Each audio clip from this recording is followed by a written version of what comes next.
Muito bom dia, boa tarde, boa noite, seja qual for o horário que você esteja nos assistindo. Muito obrigado por participar do nosso bate-papo com os executivos convidados para o Pavilhão Brasileiro do Classe 2020, Congresso Latino-Americano de Canais Informáticos.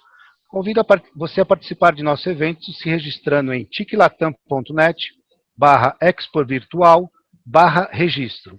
O meu nome é Anderson Munhoz, eu sou diretor comercial e publisher da Partner Sales, mídia direcionada a canais de distribuição e membro da Aliança de Meios e Agências de Tecnologia da Informação e Comunicações, Almatic.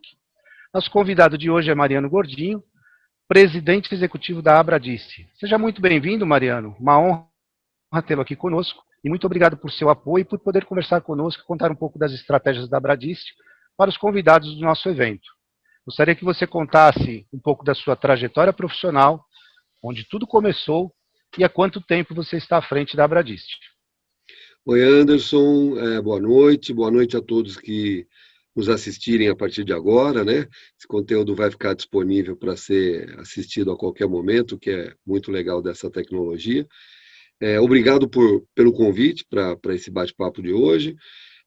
Obrigado também por nos convidar para participar dessa primeira edição da Classi, aqui no seu formato virtual e com um pavilhão voltado aos negócios e empresas localizadas no Brasil, né? Eu definitivamente acredito que isso é um aprendizado muito bom para todos nós, que vai ensinar, né, cada um de nós a fazer do jeito certo esse novo jeito de fazer as coisas, né? Para não ficar usando chavões aí, mas todo mundo tem que aprender, né? A gente está vivendo um novo momento em tudo, né, que vai da nossa vida pessoal, à nossa vida empresarial, enfim, e acho que a gente tem que reaprender. Eu acho que a palavra de ordem nesse momento que nós estamos vivendo é reaprender, né? Não esquecer tudo aquilo que a gente já sabe, mas reaprender com todos esses desafios novos que foram colocados aí para a gente, né? Vou falar rapidinho da minha história. Eu já estou nesse mundo de tecnologia há muito tempo. Talvez eu já possa estar enquadrando aquela categoria dos dinossauros da tecnologia, brincando um pouquinho, mas eu comecei a minha carreira profissional nesse negócio, quando talvez tecnologia nem era chamado de tecnologia da informação, era chamado de computação, né? E eu comecei trabalhando na área mais técnica. Eu cheguei a trabalhar em algumas empresas que operavam o mundo da computação naquela ocasião, né? Cheguei a trabalhar no Banco Bradesco, cheguei a trabalhar num grande birô, que eu acredito que existe até hoje, por sinal, chamado ADP Systems, que já fazia venda sob demanda naquela época. Nós estamos falando aí alguma coisa como uns 30 e muitos anos atrás, né? E em 1985, trabalhei na indústria nacional, uma indústria que já não existe mais, né? Já deixou de existir há muitos anos, mas em 1970 e pouquinho, 74, 75, quando o Brasil abriu definitivamente as portas para a tecnologia internacional, algumas indústrias nasceram naquela oportunidade, né? A Cisco, a CID, a Cobra, né, a Labo. Houveram muitas indústrias que surgiram naquele momento e que, evidentemente, não existia o que a gente conhece hoje de tecnologia, né? Nem de longe, né? Nem se sonhava que nós íamos ter o que nós temos hoje. E eu, nessa oportunidade, fui trabalhar numa dessas indústrias, chamada Cisco. E eu me lembro que o computador mais poderoso que a gente vendia naquela época, ele era... Talvez não chegava a ser 1/10 do que é um iPhone 11 hoje, ou de um Galaxy 20. Ou seja, a gente estava vivendo realmente uma era dos grandes primórdios, né, da tecnologia, da computação propriamente dita. Fiquei nessa empresa por um tempo e aí tive a oportunidade de empreender, né? Junto com um sócio, nós criamos uma empresa que durante anos foi um dos principais atacadistas do mercado brasileiro, chamada Officer, né? Eu fiquei na Officer de 1985, quando a gente criou a empresa, até 2013, quando a gente acabou negociando a empresa com um grupo investidor do Brasil mesmo, um grupo que tinha vários negócios no mercado nacional, e a gente acabou saindo da empresa do ponto de vista de investidor, empreendedor, essa coisa toda. E assim, uma coincidência muito boa é que em 2010, na verdade em 2009, sendo mais preciso, a gente teve um fato muito interessante no mercado brasileiro que o governo do estado de São Paulo começou a cobrar um tributo que afetava muito fortemente o negócio do distribuidor atacadista. É um tributo típico do Brasil, chamado substituição tributária, que não só afetava a questão do custo e do preço, mas ele afetava principalmente a questão operacional do distribuidor. Ele forçou todos os distribuidores naquela época, isso 2009 para 2010, a reescreverem uma parte quase que vital dos seus sistemas de gestão, que era a parte de preço. Né? E mexer com isso era perigosíssimo. Né? Tinha gente que tinha sistemas próprios, tinha gente que já tinha migrado para alguns sistemas um pouco mais estruturados, como TOTOS, tinha gente encaminhando, dando os primeiros passos para tentar implantar sistemas como SAP, Oracle, e isso foi um grande desafio que o setor teve que enfrentar naquela época, porque era uma situação que você não tinha escolha. Não é que você podia falar, eu não quero aderir a cobrar substituição tributária sobre minhas vendas. Era uma imposição do governo. Né? E naquela ocasião, isso em 2009, 2010, os distribuidores que operavam aqui em São Paulo falaram, puxa vida, a gente comprar essa briga sozinho vai ser muito difícil. Né? Por N razões, né? Desde as razões mais básicas, né? Que é você ter espaço, tempo, agenda, cabeça para pensar num problema que não é o teu problema principal, que era comprar, vender bem, atender bem o seu cliente e manter essa roda girando. A gente, numa conversa informal naquela altura, né? A gente entendeu que era uma oportunidade boa para a gente criar uma associação que pudesse representar, de uma maneira isenta, os interesses de todos. Né? Sem brigar especificamente pela empresa A, B, C, D, F, J, ela poderia representar o todo, né? O grupo, né? A comunidade. E foi aí que nasceu a Abradist. Foi lá em 2009, no finzinho de 2009, numa reunião que um grupo de empresas que atuavam no mercado naquela época, muitas ainda estão no mercado, algumas já não estão mais, falaram, poxa, eu acho que a gente deveria criar uma associação. Porque, da mesma forma que a ABINE tem uma associação para defender os interesses do setor eletroeletrônico no Brasil, e a FEBRABAN tem uma associação para defender os interesses do setor bancário, a FENAVEM para defender o pessoal que vende veículos, e por aí afora, talvez o mais coerente seja a gente constituir, então, uma entidade. E foi aí que surgiu a Abradist.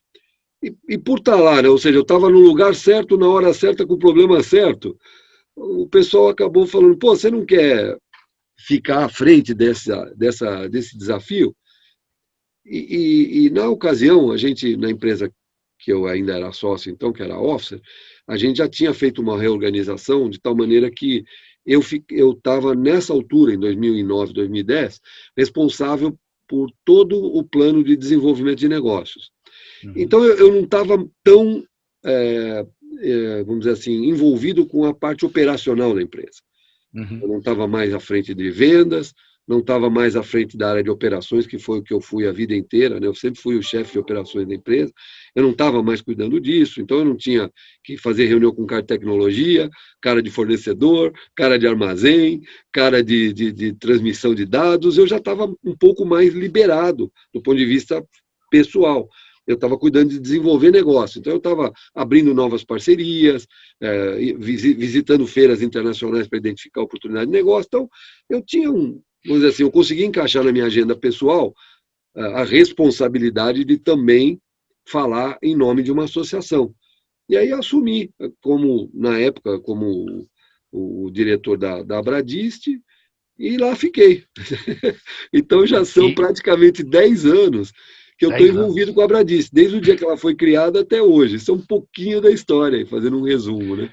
E qual que é o seu desafio hoje à frente da associação, né? Principalmente nesse ano que a gente está vivendo isolamento social, pandemia, Verdade, home verdade. office, enfim. Conta um Olha, pouquinho para a gente desse desafio Anderson, daqui para frente.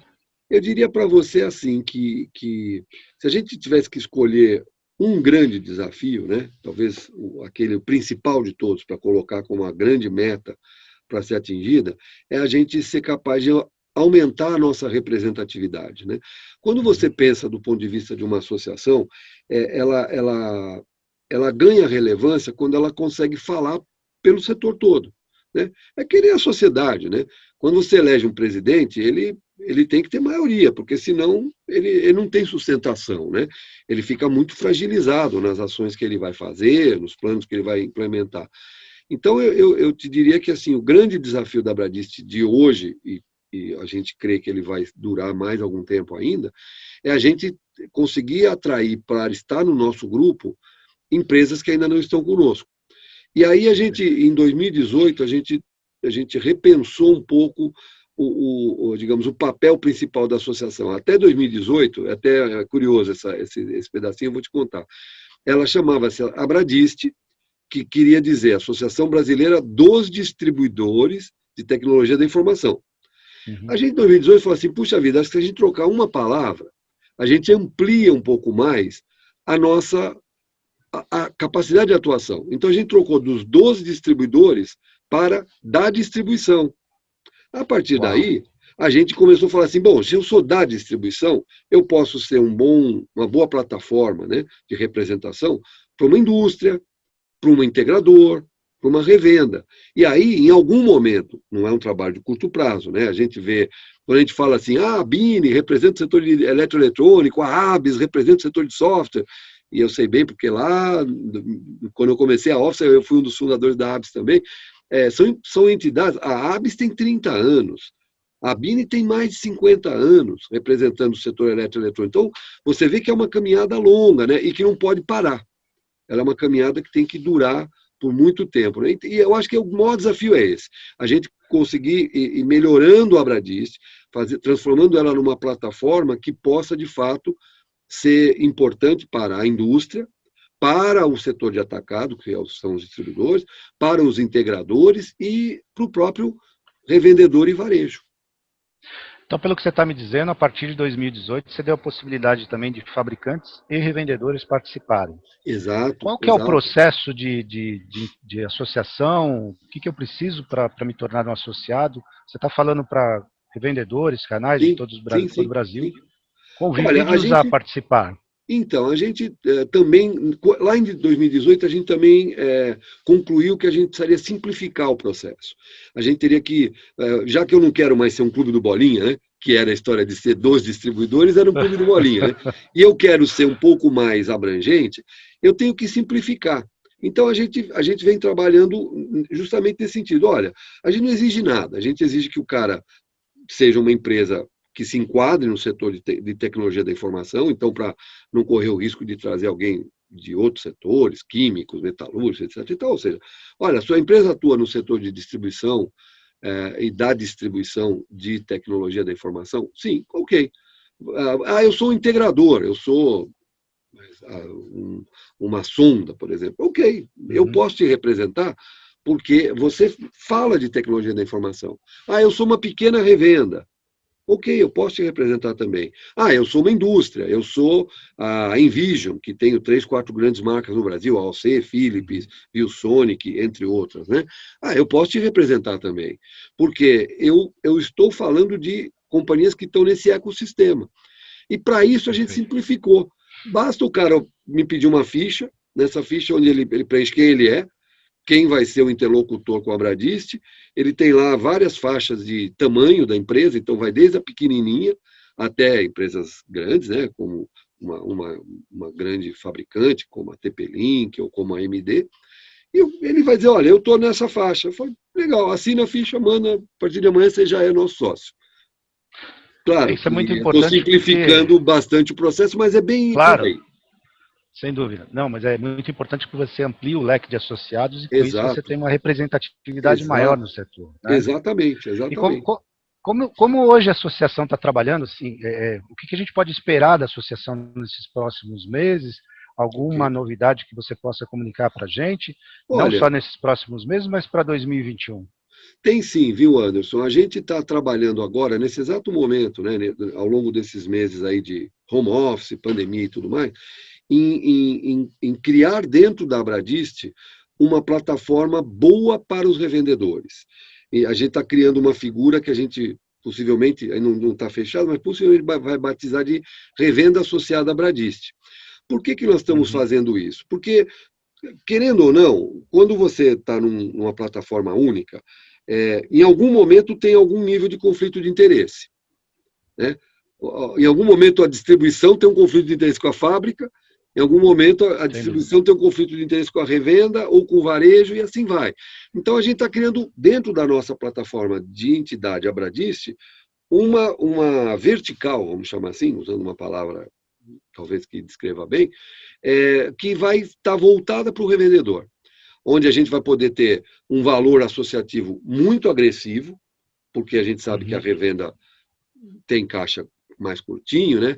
Não dá para a gente imaginar que a revenda tem o mesmo fôlego de caixa de uma Ingram Micro, que é um grande distribuidor brasileiro, internacional e que está dentro da associação, ou a mesma quantidade de caixa de uma Envision, que é uma multinacional que tem N marcas. Então, a gente tem que ser coerente. Então, a ideia é que nessa plataforma, nessa vertical dentro da nossa plataforma, a gente consiga oferecer para um revendedor pequeno um valor associativo bem agressivo, bem perto da realidade financeira dele e, evidentemente, sem comprometer aquele que a gente pode oferecer para ele, que são os grupos de trabalho, o apoio jurídico, o apoio contábil, o apoio de recursos humanos, ou seja, e mais importante que tudo, representá-lo. A gente poder falar, olha, eu represento a tua empresa lá no governo quando a gente tem que brigar por uma melhoria das condições de negócio. Então, esse é um plano que está muito no nosso, assim, está na frente da nossa lista de metas a cumprir.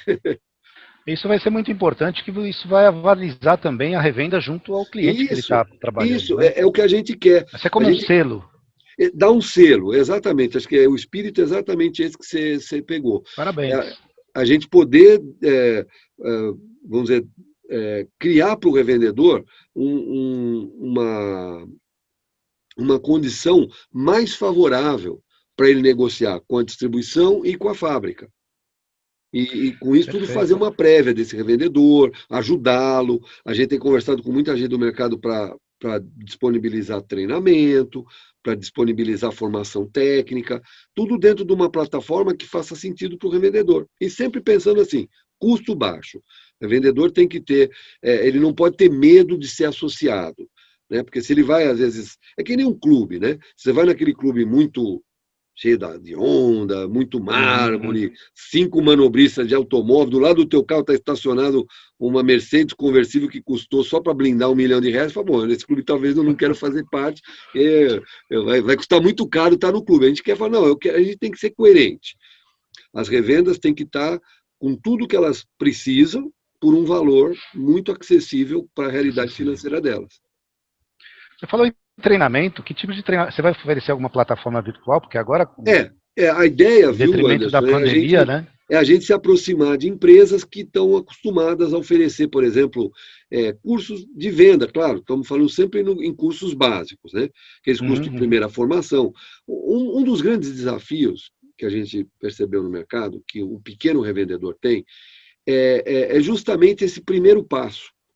Ele aprender como é que ele faz para abordar um cliente virtualmente, a oferecer um produto. Esses são os desafios do cara. É aí que é a barreira de entrada. É aí que uma empresa pequenininha, de 2 caras jovens, não consegue entrar no mercado porque ele não consegue se preparar. Então a gente quer oferecer isso. Olha, eu não vou te dar cursos de certificação de Cisco. Não é o meu papel. Isso você vai ter que falar com a Cisco ou com alguma empresa que tenha essa estrutura de oferecer cursos, né, desse nível. Né? A gente quer fazer o seguinte, eu te ajudo a dar o primeiro passo.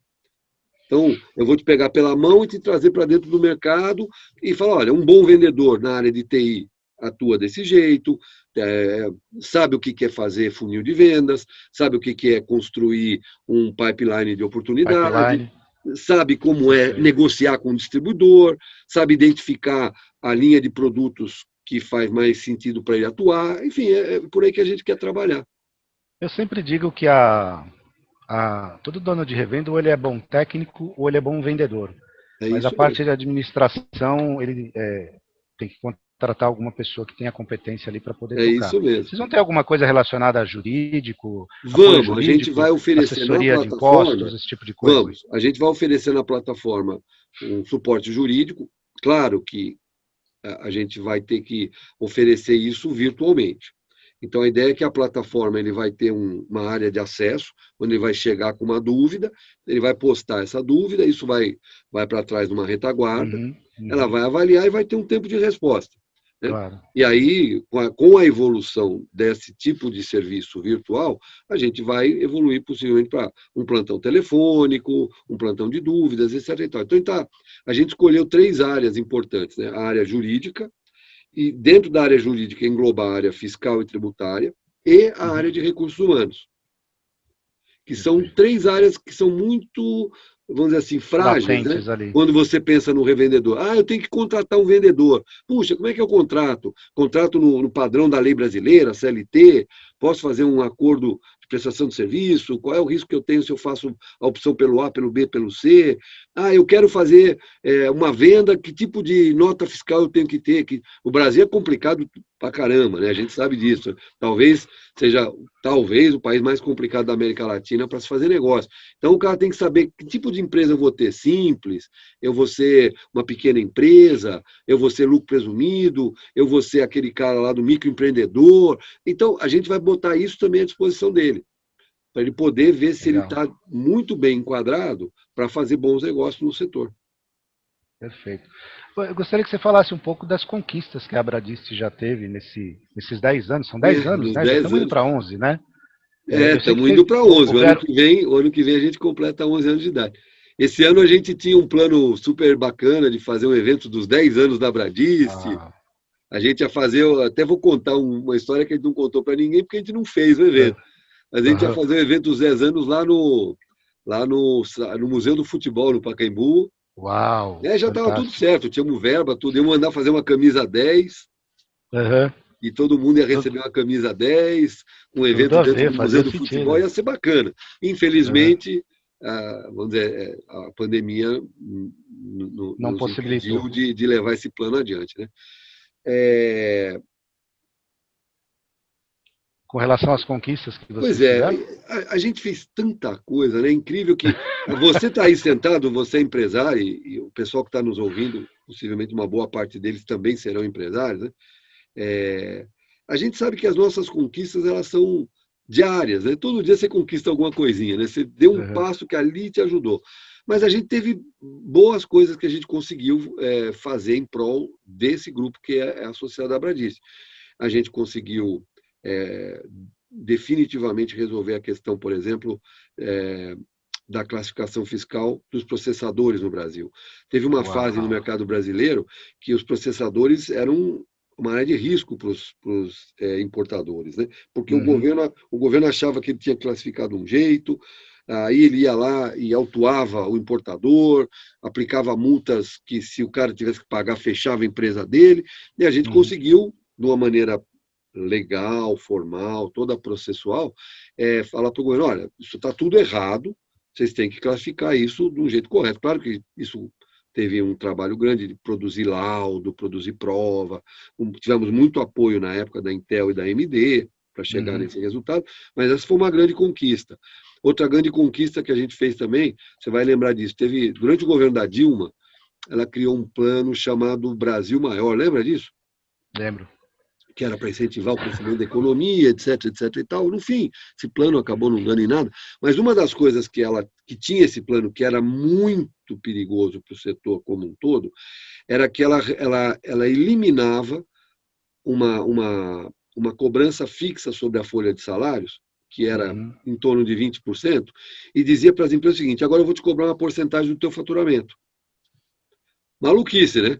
Perigosíssimos. Você pegava uma empresa que tinha, sei lá, 100 funcionários e faturava 1 bilhão, sobre 100 funcionários ele tinha uma folha de 100 mil, gastava 20 mil, sobre 1 bilhão ele ia Exatamente. pagar 2%, ele ia pagar 200 mil de custos de folha de salário. Era uma Acabava loucura, era uma com a margem maluquice de... que ninguém nunca parou para pensar no prejuízo que eles poderiam causar, né? E na época a gente conseguiu também, via um trabalho político em Brasília, junto ao pessoal que estava, vamos dizer, conduzindo esse trabalho, a gente conseguiu é, que eles deixassem o setor de tecnologia da informação fora desse alcance. Então, dizendo assim, olha, o nosso setor, ele é mão de obra intensivo, ele é faturamento intensivo e margem baixa. Então, todos os Machista. vetores jogam contra você tributar o faturamento. Uhum. No setor que tem margem baixa, tem muita mão de obra, porque ele precisa de mão de obra, e ele fatura muito, porque os produtos são tickets altos, né? Uhum. Você vai matar o empresário desse setor. E aí o pessoal Sem dúvida. entendeu, então, essa é uma das vitórias bacanas. A gente tem trabalhado nessa linha fiscal de ajustar a classificação das placas de vídeo, que também o governo entendia que placa de vídeo tinha que ter uma carga tributária gigante, quando na verdade ele falou, cara, as placas de vídeo hoje, elas são tão ou mais poderosas que os processadores. Então, qual é a lógica você cobrar uma carga tributária, nesse caso específico, de 2% para os processadores e cobrar uma carga tributária de 31% para uma placa de vídeo? Se eles são, em essência, a mesma coisa. Era 16, Hoje, 15, uma né? GPU, ela é tão ou mais poderosa que um i7. Sem dúvida. Hoje, um computador aí que a turma usa para fazer game, cinema, áudio, fazer essas atividades aí de grandes né, processamento, Uhum. ele tem que ter um segundo processador, que é a GPU. Sem dúvida. E o i7 ou o i9, ou seja, qual for a unidade central lá, ele tem certas atividades. Mas E tudo era que é taxado diferente. isso que nós estamos fazendo agora depende de uma GPU.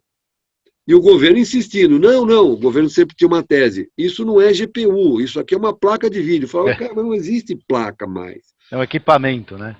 Isso aqui não existe mais, aquela coisa que você vinha lá dentro de um computador, espetava uma placa numa placa-mãe, isso não existe mais. A arquitetura mudou, e a gente conseguiu provar que eles estavam equivocados, e aí hoje, claro, ainda tem um pequeno passo, vamos dizer, burocrático, mas está muito perto de estar definitivamente resolvido, que é dizer o seguinte, não, você tem que tributar 2%, porque não é lógico, né?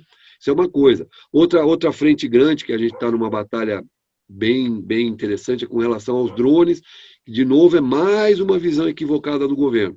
O Uhum. governo, baseado aí em questões aí até fora do Brasil, né, baseado em acordos internacionais, ele resolveu que os drones comerciais, vamos chamar assim, não os Uhum. brinquedos e também Tá. não os drones muito grandes de uso segurança, agricultura pesada, etc. e tal. Aqueles drones comerciais que você Uhum. usa tanto para filmar quanto você usa para fazer, por exemplo, vigilância, segurança de perímetro, aquela coisa toda. O Monitoramento. governo, o governo insiste que isso é câmera de vídeo, que tem uma carga tributária de Porque tem a câmera. quase 40%. E os Uau. drones, que são as aeronaves, têm uma carga tributária em torno de 10%. Então, no Uhum. fundo, o que o governo sempre está fazendo, ele está penalizando o consumidor. Porque quando ele Uhum. impõe essa carga tributária muito pesada, quem É paga a conta? repassado. Somos nós, né? É o Mariano e Uhum. o Anderson e todos os outros que estão nos ouvindo. Porque é aquilo. Você lembra, acho que vamos lembrar bem, né? Logo que a gente saiu do regime militar, né? A transição entre o, o que era para Figueiredo. o que era para ser e não foi, etc. Então surgiu o Collor de Mello, lembra disso? Lembro. E uma das primeiras coisas que o Collor de Mello fez foi mexer na questão A- automobilística, porque o Brasil Abrindo era o mercado. obrigado a viver de uma tecnologia defasada, antiga e ineficiente, montada no Brasil, e não podia ter acesso a carros mais tecnologicamente avançados. Por quê? Porque o Uhum. governo queria arrecadar. Então, eu Claro. acho que o papel das associações é sempre esse: falar, olha, vocês estão fazendo do jeito não adequado. Uma outra coisa que a gente tem atuado fortemente também é na questão de definir, vamos dizer, de uma maneira permanente, o que é o software. né? Uhum. Então, a gente sabe que tem correntes que acham que o software é produto, tem correntes que acham que o software é serviço, e tem correntes que acham que o software não é nada disso. É uma terceira coisa que não é nem Está sendo serviço, inventada ainda. nem mercadoria, não foi inventada ainda. E a gente tem sido muito atuante nessa discussão lá no governo. A gente hoje está junto com a ABS patrocinando uma causa no Supremo Tribunal Federal para tentar dizer o seguinte: olha, cara, vocês têm a obrigação de definir o que é isso. O mundo, nós estamos aqui, nós só estamos fazendo o que a gente está fazendo hoje por uma coisa chamada software. Uhum. Só por Sem isso. dúvida. Porque o hardware, né, a câmera de vídeo, o microfone, tudo, se não tivesse um software como esse que nós estamos usando hoje, não vamos fazer publicidade dele não, né? Como esse que nós estamos usando hoje, tem N outros que fazem também videoconferência, a gente não poderia fazer uma videoconferência. Então, Verdade. o mundo mudou, né? O mundo está dizendo o seguinte: olha, cada vez mais eu vou ser software, serviço e bens não materiais. Uhum. Só que a tua tributação tem que andar junto. Você não pode querer tributar o bem imaterial, o bem intangível, como é o software, como você tributa um copo, uma lixeira, uma escrivaninha ou uma Claro. mesa. São bens diferentes, né? E o governo, às vezes, demora para pensar isso, né? Para se alinhar. Então, é isso que a gente tem conquistado ao longo do tempo. Tem várias conquistas aí, muito importantes dentro da associação. Meus parabéns. Importante saber disso e passar para os nossos convidados também. É. Você falou também de margens, né? Que a margem é muito apertada. Pensando nisso, eu sei que vocês têm o censo de revendas, Sim. que esse ano foi realizado. Depois você Isso. tinha conversado comigo nos bastidores aqui que ele foi refeito, né? Isso Por mesmo. conta da pandemia. Eu queria saber quais os segmentos que a Abradist, dentro desse estudo que foi realizado, que ela está considerando importante não só para o distribuidor, mas para o revendedor também trabalhar. Ok, legal. Essa questão do censo, bem bacana. E até eu vou aproveitar e fazer um merchan aqui, né? Como diria o nosso Claro, prezado deve. Juca Kfouri, né? A gente está disponibilizando lá na tua lista de conteúdo Uau. justamente o vídeo dessa apresentação que a IT-Data, que foi o Instituto de Pesquisa que fez esse trabalho para a Bradice, apresentou quando ele apurou os resultados, né? Fazendo Sensacional. Muito rapidinho para obrigado. terminar, a gente entrevista normalmente, assim, já nos últimos 8 anos, cerca de 2.000 revendas que estão no Brasil. E com esse resultado dessa pesquisa, o Ivaí produz um cenário, né? Esse ano, a gente tinha entrevistado um pouquinho menos de 2.000. A gente, até março, tinha conseguido entrevistar 1.500. E, claro, que quando chegou março, eu estava pensando nisso hoje, né?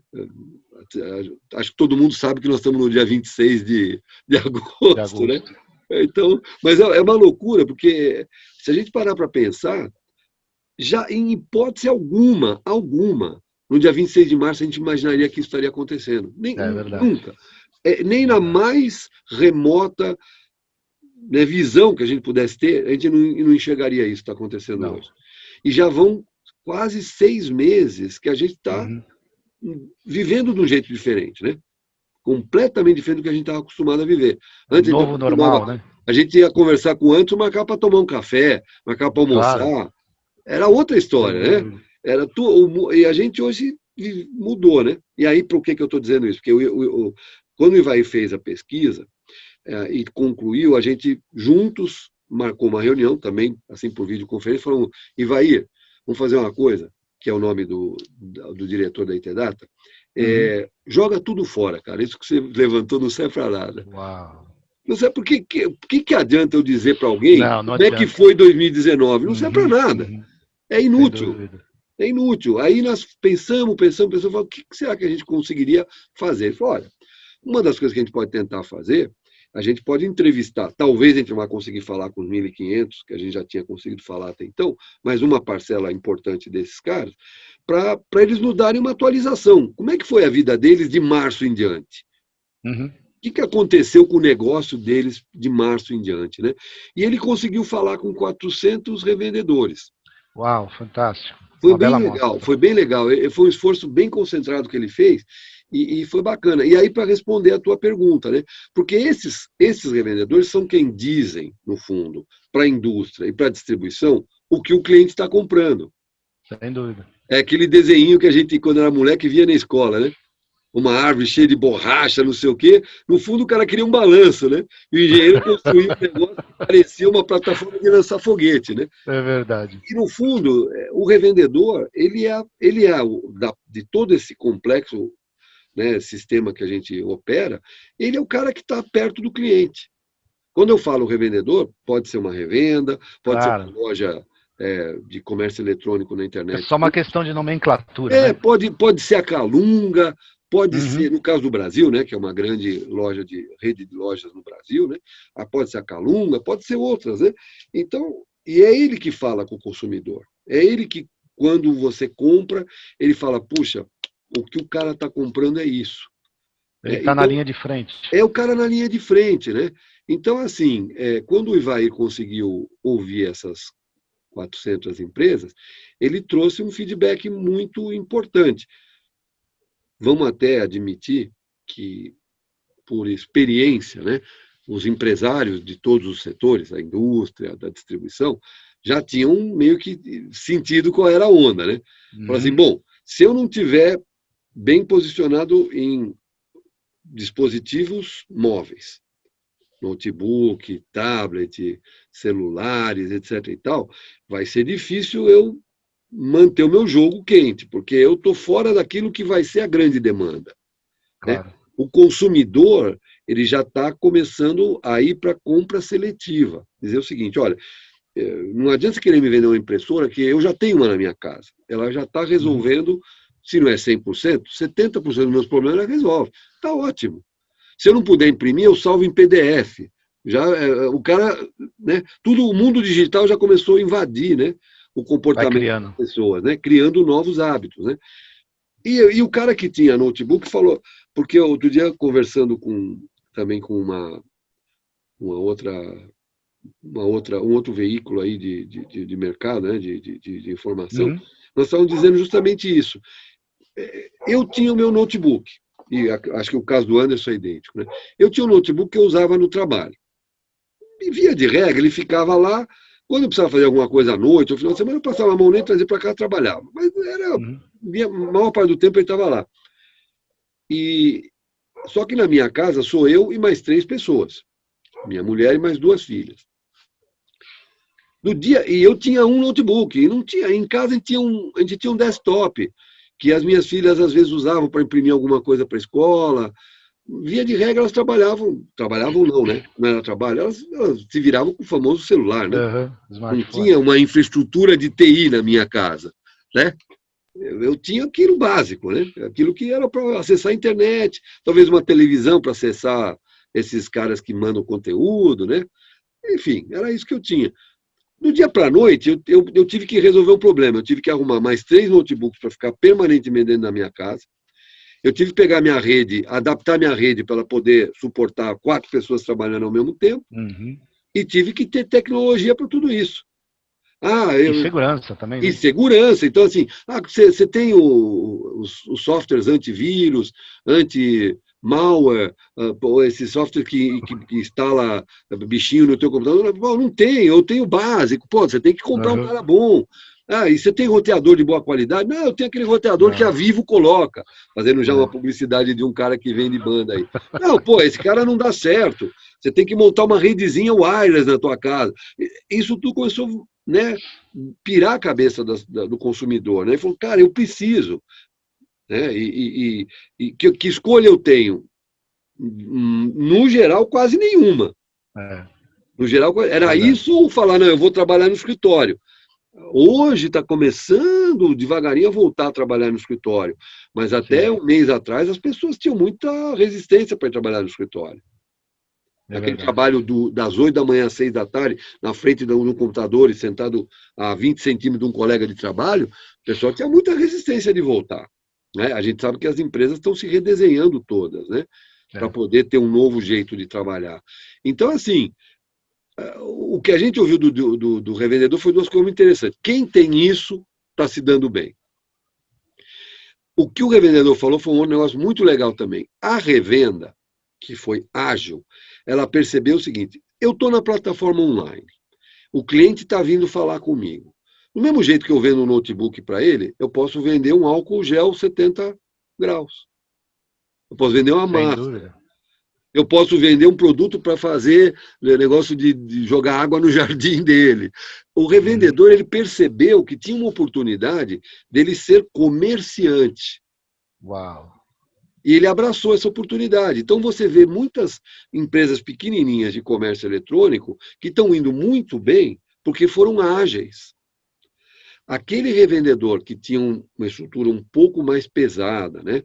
Um escritório, um vendedor tradicional que visitava cliente, etc. e tal, esse cara sofreu um pouco mais nessa transição. O cara de projeto sofreu um pouco mais nessa transição, porque do dia para a noite as empresas falavam, espera um pouquinho, não quer dizer que eu vou parar, mas para a gente Segura pensar o que tudo. vai fazer. Ah, eu estou implantando o RP. Amigão, peraí. Vamos pensar isso direito. Não é que eu vou não implantar, deixa eu pensar. Como é que vai ser essa história? Ah, eu estou implantando um CRM. Cara, espera um pouquinho. Vamos implantar, mas espera aí. Não, eu estou ampliando meu data center. Pô, espera um pouco. Então, essas empresas que estavam muito em cima do negócio puro de solução, elas sofreram um pouquinho nessa transição. Agora estão retomando. O mercado tem que voltar, né? Claro. Mas aquele pessoal que estava nesse comércio ágil, comércio de me manda hoje, eu preciso para amanhã um notebook, esse cara foi o cara que de fato. Eu tive uma vez, acho que eu posso falar, não tem problema, um cara lá da RBS, Rio Grande do Sul, me ligou, e querendo saber, puxa, como é que está o problema da falta de webcam? Eu falei para ele, está faltando. Eu falei, sabe por que Básico, está né? faltando? Porque o cara que fabrica o webcam está no mesmo lugar para todo mundo. É uma empresa na China que ficou fechada durante 45, 60 dias, porque eles também tiveram Também pandemia estavam lá, retomando. tá certo?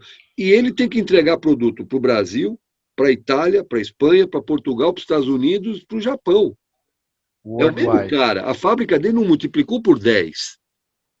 Só que ele fala assim: quantos caras querem comprar câmera de vídeo no Brasil? O cara fala, sei lá, 30 milhões. E nos Estados Unidos, 100 Todo milhões. mundo. O cara falou, cara, eu consigo fabricar 1 milhão de câmeras de vídeo por semana. É o que eu fabrico. O que vai acontecer? Vai faltar câmera de vídeo.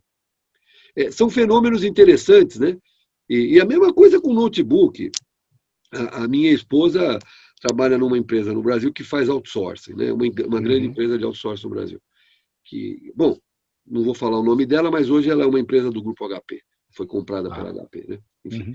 Eles eram muito fortes em outsourcing de impressão. Corporativo. Do dia para a noite, eles viraram uma empresa muito forte de outsourcing de desktop, de notebook. Por quê? Porque o Mas cliente com agilidade. o cara falou, cara, eu não preciso mais da impressora, mas se você tiver notebook, eu alugo todos que você tiver. Uau. Por quê? Porque Fantástico. as empresas que tiveram que botar pessoas trabalhando remota tiveram que entregar a infraestrutura. Imagina assim, ou você, ou quem estiver nos ouvindo, fala assim, eu era funcionário de uma empresa e toda a minha infraestrutura de trabalho estava lá. Eu chegava de manhã com o meu corpo e o meu dedo. E trabalhava o dia inteiro e ia embora para minha casa. Do dia para a noite, o cara falou, você vai ter que ter tudo isso na tua casa. Eu falei, pô, mas a minha banda lá em casa é 5 mega. O cara falou, não, você precisa ter uma banda de 100. Eu falei, mas eu não tenho. Ah, então eu vou instalar. Não, você precisa ter um notebook no mínimo de, sei lá, quinta geração, o i5. Não, mas eu não tenho. Eu tenho lá em casa um desktopzinho velho, que eu uso de vez em Windows quando. 7 sem atualização ainda. Pô, eu tenho lá. Aí o cara fala, cara, as empresas tiveram que botar infra para o funcionário trabalhar. Então, quem estava nessa onda, eu acho que nadou de braçada, cara. Realmente, Legal. você conversa com empresas do nosso setor de tecnologia, né? Quem estava nesse momento foi muito bom para eles, foi muito bom. Realmente, eles não podem reclamar. Em contraponto com, talvez, comércio de comida, entretenimento, cinema, teatro. Esses sofreram mais, né? Infelizmente, porque não tinham para onde correr, vamos falar assim, né? Agora, no Tiveram que se nosso manter setor, fechados, né? teve boas oportunidades aí. Legal. Mariano, estamos chegando ao final Estamos da chegando no fim. nossa entrevista. Tá. Queria agradecer muito aí pela oportunidade que você nos deu de ouvi-lo, né? dizer que foi muito interessante, muito produtivo, conhecer também um pouco da Abradist, que agora tem essa possibilidade de abrir o leque para novos associados. Isso aí. Eu queria que você fizesse as suas considerações finais, para a gente passar uma mensagem para os canais convidados do Classe 2020. Legal. Bom, como eu já falei no começo, obrigado também a oportunidade da gente poder estar aqui, de levar a nossa informação, a nossa mensagem para uma audiência, né, que está nos ouvindo aí, seja agora ou em algum momento no futuro, né? Passar uma mensagem de que tanto a Bradice quanto o setor que ela representa está 100% convencido que a gente está passando por algo que vai acabar em algum momto, né? Não dá para fazer uma previsão que vai ser amanhã ou depois, mas a gente sabe que, como tudo, isso também vai passar, como todos os grandes problemas que a humanidade e a economia e o mundo já enfrentou, né? Mas o importante é a gente sair disso com uma lição, né? A lição de que a gente tem que estar sempre pronto para se reinventar, né? Se repensar, né? Se reajustar, né? E sempre com otimismo, né? Com vigor, né? Para que o desafio não seja suficientemente grande para minar as suas forças, né? E para os revendedores, eu costumo sempre dizer o seguinte: essa é a grande oportunidade para você pensar aquilo que você faz melhor do que o seu concorrente. Porque se você quiser fazer tudo, seguramente você não vai fazer nada da melhor maneira possível. Então escolha, né? Qual é aquilo que você, qual é a área, qual é o serviço, qual é a solução, qual é o nicho de mercado que você quer atuar, porque você se sente bem qualificado. Você não precisa ser melhor que ninguém, você precisa E estar você bem. faz de melhor, né? O que você faz de melhor? Eu sou um cara ótimo para implementar soluções de segurança. Cara, seja muito bom nisso. E esqueça, mas lá do lado tem um cara vendendo notebook. Deixa ele vender. Lá do lado tem um cara vendendo impressora. Deixa ele vender. Foque naquilo que você sabe fazer bem, onde você consiga oferecer para o teu cliente o teu melhor atributo. Eu acho que se você encontrar isso, você vai estar na trilha do sucesso. Isso Muito vale para o legal. distribuidor, vale para a fábrica, vale para nós também como ser humano, né? Sensacional. E com essa mensagem de Mariano Gordinho, presidente executivo da Abradist, a gente agradece mais uma vez essa mensagem de se reinventar, agradecemos mais uma vez a sua participação e recomendamos que você que ainda não se inscreveu, acesse ticlatam.net/expo virtual/registro e participe do pavilhão brasileiro do evento Congresso Latino-Americano de Canais Informáticos 2020. O nosso muito obrigado e tenham um excelente evento.